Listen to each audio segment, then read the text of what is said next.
Hard Times, by Charles Dickens. Chapter 13. Rachel. A candle faintly burned in the window to which the black ladder had often been raised for the sliding away of all that was most precious in this world to a striving wife and a brood of hungry babies, and Stephen added to his other thoughts the stern reflection that of all the casualties of this existence upon earth, not one was dealt out with so unequal a hand as death. The inequality of birth was nothing to it. For say that the child of a king and the child of a weaver were born to-night in the same moment, what was that disparity to the death of any human creature who was serviceable to or beloved by another, while this abandoned woman lived on? From the outside of his home he gloomily passed to the inside, with suspended breath and with a slow footstep. He went up to his door, opened it, and so into the room. Quiet and peace were there. Rachel was there, sitting by the bed. She turned her head, and the light of her face shone in upon the midnight of his mind. She sat by the bed, watching and tending his wife. That is to say, he saw that some one lay there, and he knew too well it must be she. But Rachel's hands had put a curtain up, so that she was screened from his eyes. Her disgraceful garments were removed, and some of Rachel's were in the room. Everything was in its place and order as he had always kept it. The little fire was newly trimmed, and the hearth was freshly swept. It appeared to him that he saw all this in Rachel's face, and looked at nothing besides.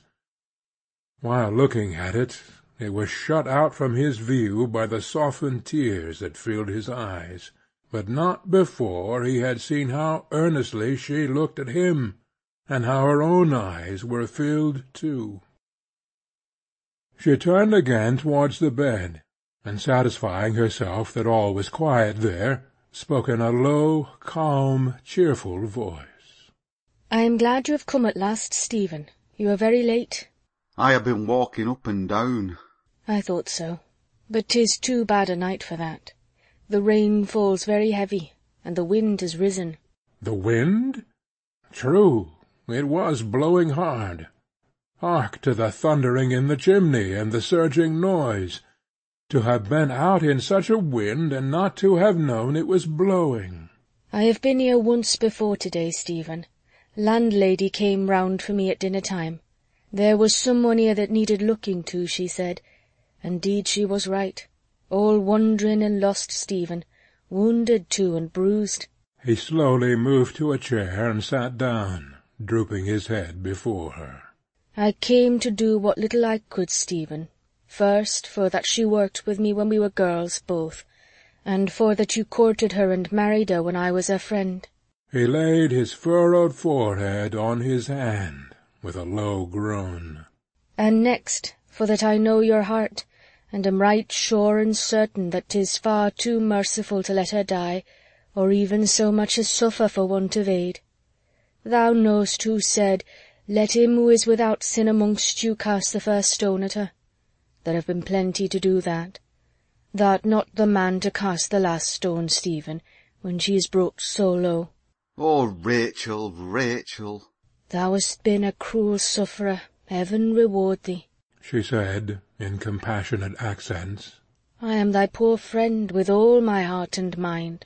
The wounds of which she had spoken seemed to be about the neck of the self-made outcast. She dressed them now, still without showing her. She steeped a piece of linen in a basin, into which she poured some liquid from a bottle, and laid it with a gentle hand upon the sore. The three-legged table had been drawn close to the bedside, and on it there were 2 bottles. This was one. It was not so far off but that Stephen, following her hands with his eyes, could read what was printed on it in large letters. He turned of a deadly hue, and a sudden horror seemed to fall upon him. "I will stay here, Stephen," said Rachel, quietly resuming her seat, "till the bells go 3. 'Tis to be done again at 3, and then she may be left till morning." But thy rest again, tomorrow's work, my dear. "I slept sound last night. I can wake many nights when I am put to it. 'Tis thou who art in need of rest, so white and tired. Try to sleep in the chair there while I watch. Thou hadst no sleep last night, I can well believe. Tomorrow's work is far harder for thee than for me." He heard the thundering and surging out of doors, and it seemed to him as if his late angry mood were going about trying to get at him. She had cast it out, she would keep it out. He trusted to her to defend him from himself. "She don't know me, Stephen. She just drowsily mutters and stares. I have spoken to her times and again, but she don't notice. 'Tis as well so. When she comes to her right mind once more, I shall have done what I can, and she never the wiser." How long, Rachel, is looked for, that she'll be so? "Doctors said she would haply come to her mind tomorrow." His eyes fell again on the bottle, and a tremble passed over him, causing him to shiver in every limb. She thought he was chilled with the wet. "No," he said. "it were not that, he'd had a fright." "A fright?" Aye, coming in, when I were walking, when I were thinking, when I—" It seized him again, and he stood up, holding by the mantel-shelf, as he pressed his dank, cold hair down with a hand that shook as if it were palsied. "Stephen!" She was coming to him, but he stretched out his arm to stop her. "No, don't, please don't. Let me see thee setting by bed. Let me see thee as so good and so forgiving. Let me see thee as I see thee when I coming in. I can never see thee better than so. Never, never, never." He had a violent fit of trembling, and then sunk into his chair. After a time he controlled himself, and resting, with an elbow on one knee and his head upon that hand, could look towards Rachel. Seen across the dim candle, with his moistened eyes, she looked as if she had a glory shining round her head. He could have believed she had. He did believe it, as the noise without shook the window, rattled at the door below, and went about the house clamouring and lamenting. "When she gets better, Stephen, 'tis to be hoped she'll leave thee to thyself again, and do thee no more hurt. Anyways, we will hope so now. And now I shall keep silence, for I want thee to sleep." He closed his eyes, more to please her than to rest his weary head. But by slow degrees, as he listened to the great noise of the wind, he ceased to hear it, or it changed into the working of his loom, or even into the voices of the day, his own included, saying what had been really said. Even this imperfect consciousness faded away at last, and he dreamed a long, troubled dream. He thought that he and some one on whom his heart had long been set, but she was not Rachel, and that surprised him, even in the midst of his imaginary happiness, stood in the church being married. While the ceremony was performing, and while he recognized among the witnesses some whom he knew to be living, and many whom he knew to be dead, darkness came on, succeeded by the shining of a tremendous light. It broke from one line in the table of commandments at the altar, and illuminated the building with the words. They were sounded through the church, too, as if there were voices in the fiery letters. Upon this the whole appearance before him and around him changed, and nothing was left as it had been but himself and the clergyman. They stood in the daylight, before a crowd so vast that if all the people in the world could have been brought together into one space, they could not have looked, he thought, more numerous, and they all abhorred him, and there was not one pitying or friendly eye among the millions that were fastened on his face. He stood on a raised stage, under his own loom, and looking up at the shape the loom took, and hearing the burial service distinctly read, he knew that he was there to suffer death. In an instant what he stood on fell below him, and he was gone. Out of what mystery he came back to his usual life, and to places that he knew, he was unable to consider. But he was back in those places by some means, and with this condemnation upon him, that he was never, in this world or the next, through all the unimaginable ages of eternity, to look on Rachel's face or hear her voice. Wandering to and fro unceasingly, without hope, and in search of he knew not what, he only knew that he was doomed to seek it, he was the subject of a nameless, horrible dread, a mortal fear of one particular shape which everything took. Whatsoever he looked at grew into that form sooner or later. The object of his miserable existence was to prevent its recognition by any one among the various people he encountered. Hopeless labour! If he led them out of rooms where it was, if he shut up drawers and closets where it stood, if he drew the curious from places where he knew it to be secreted, and got them out into the streets, the very chimneys of the mills assumed that shape, and round them was the printed word. The wind was blowing again, the rain was beating on the housetops, and the larger spaces through which he had strayed contracted to the 4 walls of his room. Saving that the fire had died out, it was as his eyes had closed upon it. Rachel seemed to have fallen into a doze in the chair by the bed. She sat wrapped in her shawl, perfectly still. The table stood in the same place, close by the bedside, and on it, in its real proportions and appearance, was the shape so often repeated.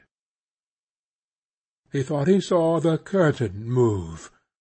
He looked again, and he was sure it moved. He saw a hand come forth, and grope about a little. Then the curtain moved more perceptibly, and the woman in the bed put it back and sat up. With her woeful eyes, so haggard and wild, so heavy and large, she looked all round the room, and past the corner where he slept in his chair. Her eyes returned to that corner, and she put her hand over them as a shade, while she looked into it. Again they went all round the room, scarcely heeding Rachel, if at all, and returned to that corner. He thought, as she once more shaded them, not so much looking at him as looking for him, with a brutish instinct that he was there, that no single trace was left in those debauched features, or in the mind that went along with them, of the woman he had married 18 years before. But that he had seen her come to this by inches, he never could have believed her to be the same. All this time, as if a spell were on him, he was motionless and powerless, except to watch her. Stupidly dozing, or communing with her incapable self about nothing, she sat for a little while with her hands at her ears, and her head resting on them. Presently she resumed her staring round the room, and now, for the first time, her eyes stopped at the table with the bottles on it. Straightway she turned her eyes back to his corner, with the defiance of last night, and moving very cautiously and softly, stretched out her greedy hand.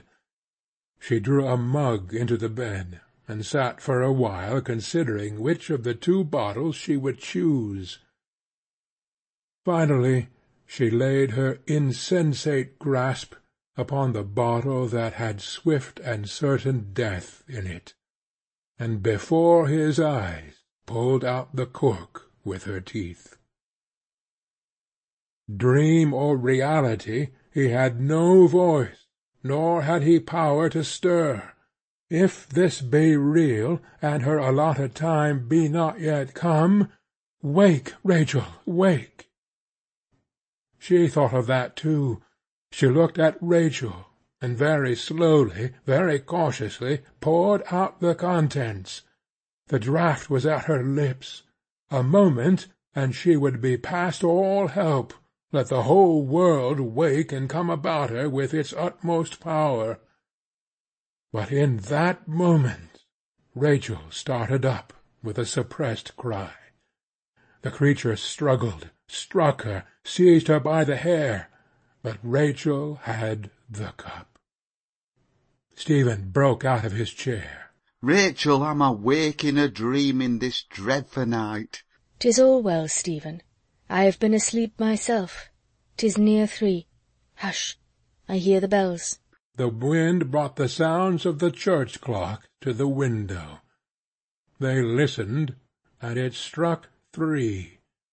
Stephen looked at her, saw how pale she was, noted the disorder of her hair and the red marks of fingers on her forehead, and felt assured that his senses of sight and hearing had been awake. She held the cup in her hand even now. I thought it must be near 3, she said, calmly pouring from the cup into the basin, and steeping the linen as before. I am thankful I stayed. 'Tis done now, when I've put this on. There, and now she's quiet again. The few drops in the basin I'll pour away, for 'tis bad stuff to leave about, though ever so little of it. As she spoke, she drained the basin into the ashes of the fire, broke the bottle on the hearth. She had nothing to do then but to cover herself with her shawl, before going out into the wind and rain. They'll let me walk with thee at this hour, Rachel?